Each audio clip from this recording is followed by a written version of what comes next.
আমি মনে করি যে কোনো বিশ্ববিদ্যালয়ে এটা করা উচিত, যে কোনো দুর্যোগকালে যে কোনো প্রতিষ্ঠানের সেই প্রস্তুতি থাকা উচিত। নর্থ সাউথ বিশ্ববিদ্যালয় সবসময় তাদের ছাত্র ছাত্রীদের নিরাপত্তা এবং বিশ্ববিদ্যালয়ের সম্পদ এবং বিশ্ববিদ্যালয়ের ইনফ্রাস্ট্রাকচারকে নিরাপদ রাখার জন্য সবসময় তারা চিন্তা করে। যারা নর্থ সাউথ বিশ্ববিদ্যালয়ের সাথে সম্পৃক্ত আছে আমরা সবাই কিন্তু শিখেছি এবং জেনেছি কিভাবে একটা ফায়ার কমবেট করতে হয়, এবং আমি আশা করি এর মাধ্যমে আমরা আগামী দিনে কিভাবে নর্থ সাউথ বিশ্ববিদ্যালয়কে অগ্নি থেকে আরও নিরাপদ রাখবো সেই সমস্ত কারণগুলো চিহ্নিত করে আমরা সেটার উপরে কাজ করব।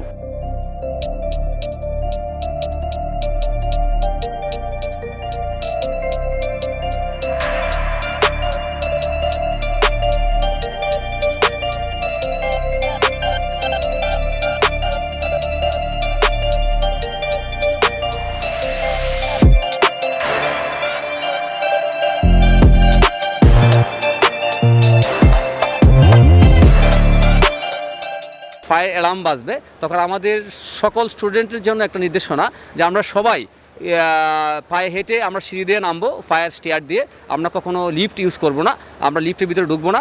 আগুন লাগার সাথে সাথে সব কিছু বন্ধ হয়ে যাবে, কিন্তু ইলেকট্রিসিটি বন্ধ হয়ে যাবে। তখন আমরা সবাই অ্যাসেম্বল পয়েন্টে সমবেত হব এবং হেড কাউন্টিং করব। যদি কোনো মিসিং থেকে থাকে তাদেরকে আমরা উদ্ধারের জন্য প্রয়োজনীয় ব্যবস্থা নিব। প্লাস বাংলাদেশ ফায়ার সার্ভিসকে যত তাড়াতাড়ি সম্ভব সংবাদ দেওয়া এবং লোকেশন অনুযায়ী আগুনের সংবাদটা দেওয়া, যাতে ফায়ার সার্ভিস সঠিক সময় আসতে পারে। এবং আমাদের জন্য আরেকটা সমস্যা, যেটা যখন কোনো ধরনের ইনসিডেন্ট হয় তখন আমাদের ক্রাউড কন্ট্রোল করাটা অনেক বেশি গুরুত্ব হয়ে যায়। এই জন্য আমি আপনাদের স্টুডেন্টদের কাছ থেকে আমরা একটা প্রত্যাশা করব, যখন কোনো ধরনের ফায়ার ইনসিডেন্ট হবে যাতে ফায়ার সার্ভিস আসার সাথে সাথে আমরা এই ধরনের ক্রাউড পিপুলকে কন্ট্রোল করার যে দায়িত্ব যাতে ওনারা নেয় এবং তারা আমাদেরকে হেল্পিং মাইন্ডে তারা এগিয়ে যায়, যাতে আমাদের পাশে তারা কাজ করতে পারে। এবং এই ধরনের ফায়ার ডিল আমরা একটা পিরিয়ডিক্যালি চেষ্টা করব যাতে আমরা এটা করার জন্য, যাতে আমরা এই নর্থ সাউথ ইউনিভার্সিটি থেকে 100% ফায়ার প্রুফ করা যায় এবং ফায়ারের দিকে রেস্ট্রিক্টেড করা যায় আর কি। এই জন্য ইউজ করতে গেলে